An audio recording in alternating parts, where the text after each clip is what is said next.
What's up, everybody? Welcome back to the podcast. Okay, so give me just however many minutes this is going to take, and I'm going to give you a marketing strategy, a 3-step process that you can follow that's going to help you outcompete 97% of the industry that you're in. So, step number 1, and this is advice that I literally give to every entrepreneur that I have ever coached or consulted, whether they're doing $10,000 a year all the way up to $10 million, up to $100 million a year. The advice that I start with is always the same. You need to master storytelling.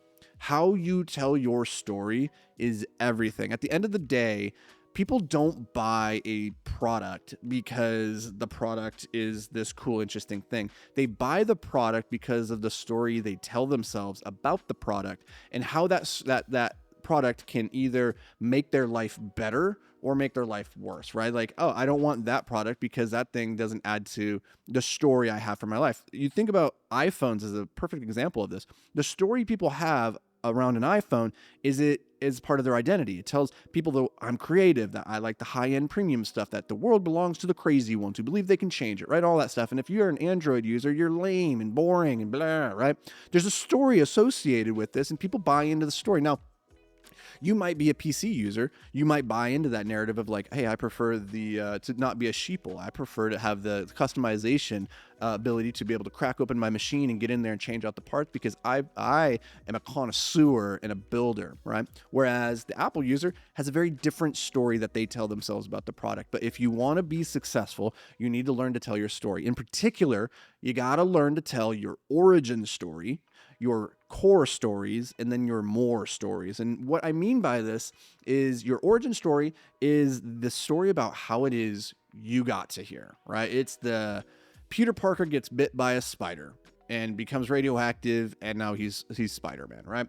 It's how did you, in your unique journey through life, come to be where you are, serving the people that you serve in the way that you serve them. That story is so damn important because it's the first interaction point most people are going to have with you. And it's going to be how they can understand where you exist within the ecosystem, within the universe of like, okay, how did you come to be here just doing this thing right now? So the origin story is the first one. You probably already have that story somewhat defined in your mind, but you maybe haven't taken the time to actually write it down, refine it, dial it in for maximum impact and effect. And that is something that I think is really easy opportunity that's being left on the table. So take the time to sit down and work through your origin story with intent. The second type of story is your core stories. And those are the 3 to 5 value stories about what is it that you value most in the world as an individual and a business. Like maybe you value integrity above all. What is the story of why that means so much to you? Well, the thing is, I grew up and my grandfather was the former chief of police down in San Diego, California. And I grew up with him on his ranch during the summers. And I looked up to him as this larger than life figure. And he was just a man that was cut from that old Western style of your word is your bond. And if I can't trust your word, you're worth nothing, right? And I just grew up idolizing that man. And it meant everything to me to be able to make him proud. And the only way that I knew how to do that, how to honor him, was by having integrity in everything, right? So that could be the story that you tell about why integrity in everything means what it means to you. But you do need to have that story. I'm just making that one up off the top of my head, but you need to have that dialed in for your business and then learn to start telling it in your content that you share on the internet. Third types of stories are your core stories or your war stories. Those are just the random stories of life, right? Just having an encyclopedia of instances and incidents in your life, anecdotes that you can pull from, that you can then weave into narratives that help people connect with what you're doing, things that humanize you as a business. Because the truth is, if you're doing less than $50 million a year right now in your business, nobody's buying from the business. They're buying from you as the individual. So your stories is what's going to allow people to bridge that gap and connect with you as the individual. So another thing that you can do here as it comes to storytelling, just really quick fire. Number 1, you are not the hero. You are the guide. and you're telling your story so that your audience can see themselves in your story and they can get your transformation without the trauma. That's a very important distinction. But when you tell your stories, it is not so that you can put yourself on a pedestal and impress people. It is so that your audience can see themselves in it. They can relate, they can resonate, and they can get the value without having to go through the same experience. It's very freaking important, because a lot of times when we tell our stories, the mistake I used to make, this was really brutal the way I had to learn this actually, is that I was telling the story because I wanted to be seen as the hero. And there's a very subtle shift when you, and the audience picks up on this, when it's you centered versus it's them centered. They can feel the different vibration there. So that's critical. Now, number two, now that we're talking about audience, the second thing that you can do to make your content, to make your marketing stand out and beat 97% of the competition, is to get really crystal clear about who it is you're speaking to. Who is your avatar? Who is your ideal customer persona? We have all these phrases for him. And you've probably done countless exercises already with this, where you're like, okay, I've named my avatar. Their name is Jiminy. And Jiminy is a 42-year-old middle-aged white man, he's divorced but remarried, has 2 kids. He makes $56,000 a year and blah, blah, blah. Like, maybe you've already done those exercises.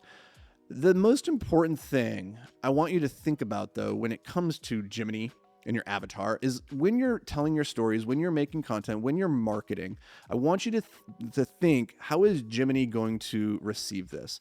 What would make this message land the hardest for him? And the thing that is going to catch him, that's going to catch his eye, is if you can describe the pain that he's experiencing in the same language and to the same degree of specificity that he himself is. So if he is struggling with weight loss and he is struggling with the shame and embarrassment that he experiences when he goes to the park and he's playing with his kids, but he's out of breath after 5 minutes and he has to sit on the bench and they want to keep going, but he just physically can't. If you can express that story and tell those pain points about, hey, you can't play with your kids, and it's embarrassing because you look out and you see the other dads and they're doing it, and you think, oh man, why can't I do that, right? Use his language for the pain points he's experiencing, and he will assume then that you are a good guide to help him get to the solution that he seeks. Because, of course, if you can express his pain points in that same language he uses, then he's going to think, oh, you understand me, you get me. And that's one of the most important things when it comes to our marketing, is make people, when they hear it, think this isn't just general vague marketing speak. It's for me. It feels like they wrote that ad, that video, that he's talking to me right now. And if you can do that, Jiminy's going to buy from you. All right, third thing. The third thing you got to do if you want your marketing to kick ass and beat all those other scrubs, all 97% of them, or whatever number we went with, I can't remember, is that you need to have a plan. You need to have a plan for your content. It's not just enough for your marketing just to throw it out there and say, on this day, I'm going to talk about this thing and that, and just go with whatever the spirit when it moves me and talk on this subject, right? You need to have a bit more of a plan for this. And so I just want to suggest to you 4 different types of content to think about. Number 1 is, what is the content that you're creating that makes people like you? Right? They do business with people that they know, they like, they trust, right? So what can you do to create content that makes people like you? And that's generally going to be the connection content that you put out telling your stories, right? Second is, can you actually help me? What is the content that you put out that answers the question, can this person actually help me? And so in that one, you're sharing the value of what you do, right? You're sharing the education, the actual implementation of, like, here's exactly what we do and how we've helped other people do this thing. So you're sharing value that they could take and implement inside of their life right now to start getting results. And if they can take the free value that you're giving and get results, then they're going to be more likely to buy your paid stuff, because if your free stuff gets me results, then hell, your paid stuff must get way better, right? In the same vein, my goal with this podcast is putting out free content. This is good shit, guys. Like, if you take this and you run with this, like, you can change your business, you can improve your marketing, you can make substantially more money. And then my sneaky hope is that you go, wow, Anthony's free stuff made me a lot of money. I wonder what it'd be like to go work with him. And then we can scale to the moon and back, and that would be amazing. And if you want that opportunity, go to beyondtheapex.com. You can apply to work with me. But let's go to the next thing. So, do I like you? Can you actually help me? And then, will this work for me? Right? That's the big question a lot of people will have, is like, will this actually work? I was actually on a call yesterday. This is really funny. So I've been working with this guy for over a year in the coaching program, and he wants to roll out this new product. And we were having a call yesterday. I was like, I think my team can help you roll this out. Here's what it would look like and all that stuff. And he looks at me and goes, do you really think this could work? I was like, yeah, I wouldn't be on this call if I wasn't 100% certain that this is going to work. But it still is so funny that is one of the biggest concerns, one of the biggest mental blocks that people have, even the people who work with you for years, where they're like, but will this work? Because people are so afraid of dreaming big. This is a side quest now, guys, buckle up. But our beliefs limit us more than reality. If your belief is that you can't do this big thing, or that number that you're seeking is really big and crazy and like there's no way that you could ever do it because you've never done it before, and like that you don't know anybody who's ever made money like that, then that's going to become your reality. It's going to limit you. It's going to hold you back. And that's exactly what's happened in that case, right? And so when you then you go to your mentor and you say, do you think this is possible? And they say, yes, it is. Cool. That's a great confidence boost. But most people don't have that. And so you need to put that out there in your marketing, into your content, to show them proof. Here's examples of who else has done this. People just like you that came in, they had built this thing and then we transformed it and it became this big, awesome, even better thing. If they can do it, then you can do it. And so that's the third type of content, is like the will this work proof type of content. And then finally, the fourth type of content to put is what's next.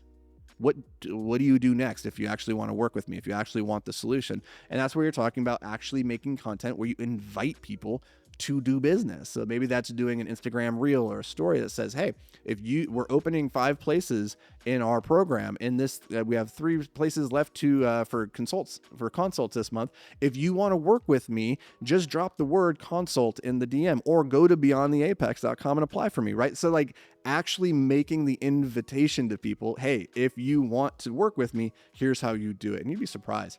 Just that last piece, like actually letting people know how to work with you, that will improve your sales. That will improve your marketing drastically. Don't know about 97%. However, if you combine all of what we've covered here in this episode, you are going to be light years ahead of the competition. So that's going to do it for me, guys and gals. Make sure you hit the subscribe button, click on the next video, or wherever it is, and I'll see you guys tomorrow.